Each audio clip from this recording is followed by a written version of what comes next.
Welcome back, one and all, and thank you for joining me today.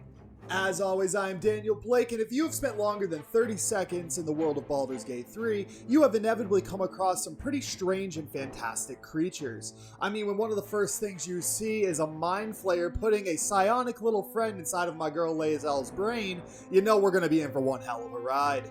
Not only is seeing Davy Jones going to be a regular occurrence across your playtime, but the other bizarre creatures of Faerun as well, such as the equally squiddy Beholder, muscle-bound undead abominations, and giant world-altering netherbrains. While there are countless critters littered across the Forgotten Realms, the one I wanted to focus on in this video are those crazy little fishy guys, the Kuo-Toa. Their story goes far deeper than anything mentioned in-game, and I wanted to delve into a little bit of their story to give you an understanding as to who they are and what their beliefs are. Now, I did want to give a quick spoiler warning for a very minor event in Act 1 of Baldur's Gate 3, so consider yourself warned with that.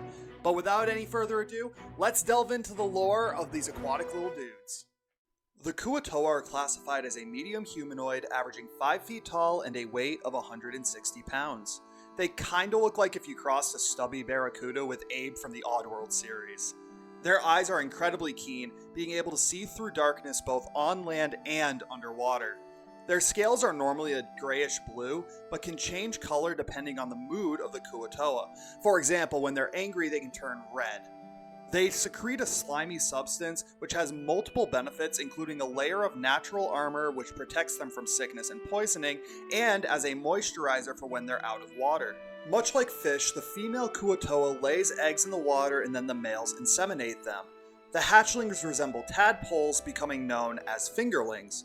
However, the path to adulthood is a treacherous one, with the adolescents being forced to survive a ritual where they must navigate a maze while being hunted by Ixon, which are basically giant, scary manta rays. It kinda reminds me of the D&D version of Theseus and the Minotaur, honestly. This process is designed to weed out the physically weak from the Kuo-Toa society. And believe it or not, this is actually one of the most tame parts of the fishmen's culture. While they are unconventionally adorable, don't judge this book by its cover because the Kuo-Toa were actually a harsh, zealot-like society. There were 9 castes in which you could end up in at birth: fishing, trade, war, agriculture, mining, pilgrimage, sacred site preservation, slavery, or child rearing. These castes were each led by a duke, serving as part of a greater council, which answered to a single Valpugol, or priest king. While it wasn't completely unheard of for a Kuo-Toa to be promoted out of their assigned roles, it certainly wasn't common either. The ruling noble class was composed of ruthlessly cruel taskmasters who constantly broke the will of their underlings to prevent uprisings by enslaving and sacrificing unruly or poor-performing citizens. The majority of the Kuo-Toa were not nearly as vile as the caste elites, but fell victim to societal pressures and the fear of severe retaliation for disobedience. Not only were they rough on their people even by Spartan standards, the consortium was also a viciously imperialistic empire. No tactics were off limits, with practices such as betraying treaties, raiding, slavery, humanoid sacrifice, and mass murder being prevalent throughout their history. Because of this, many trade routes and alliances were incredibly short-lived between the Kuo-Toa and other societies. However, while there was a deep-seated resentment between the drow and the fishmen, the two groups would trade and raid together frequently, particularly against the deep gnomes. On their assaults, the Kuo-Toa often implemented a combination of clerical magic, giant crabs or slugs as mounts, and fishing equipment like spears and nets, which proved surprisingly efficient for capturing enemies. However, their grievances inflicted on others would eventually come back to bite them severely. During the Second Saros War, the ancient elven empire of Arasimilar had set out to exterminate the Kuo-Toa, their success nearly causing the extinction of the fishman race. To make matters worse, most other humanoid races agreed to kill any Kuo-Toa on sight, including the Sahuagin, which hunted the sea-dwelling fishmen ruthlessly. With their society devastated and numbers dangerously low, the remaining individuals fled from the surface and shallow oceans to the only place they could find solace: the Underdark. Perhaps the most interesting fact about the Kuo-Toa is in relation to their faith and intelligence. While their appearance is a bit silly, this certainly does not mean they are stupid. They were able to form a theocratic government and employed battle strategies similar to the Vikings. Their understanding of architecture allowed for the building of ziggurats, which were used in religious ceremonies, and had enough knowledge of linguistics to be able to develop their own language, as well as knowing the Aquan, Undercommon, and occasionally common languages as well. The fishmen also had knowledge of at least a few notable deities, including Gonadar, Bane, Istitia, Shar, Dagon, Demogorgon, and Baal. However, the most revered god was Blibdapulp, the paranoid patron goddess of the Kuo-Toa. Now, here's where things get really odd. During the genocide of the fishmen on the surface world, the Illithids once sought them out to use as a slave race. However, after breaking their minds, the Mind Flayers realized that the Kuo-Toa were simply too insane to efficiently utilize as workers. It was after this process that the fishmen began to possess a unique and incredibly powerful ability to create gods so long as their faith was strong enough.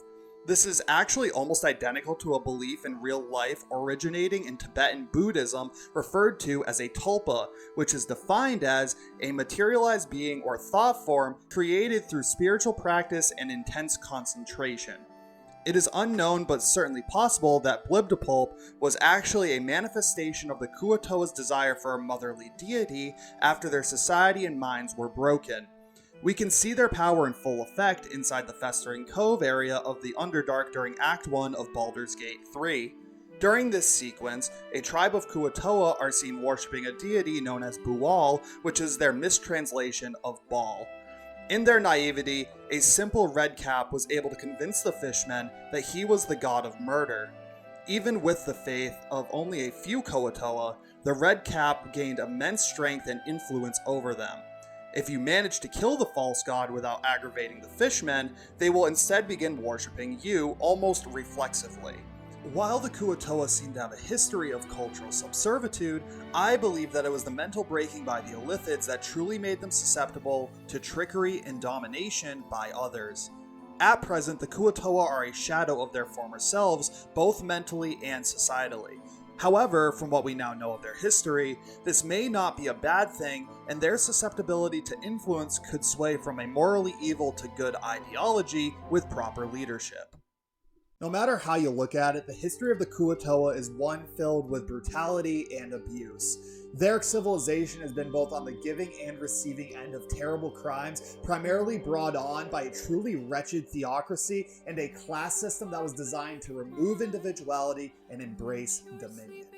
But that's all that I've got for you today. Thank you so much for joining me. If there's anything else about the Kuo-Toa you'd like to mention, or if you've got any comments about the video, please leave them down below. I always try to make sure to reply back if I can, and I always read them regardless. So it really means a lot to me. And if you haven't liked the video or subscribed yet, doing that would be great. It doesn't cost you anything, and it means a lot for me.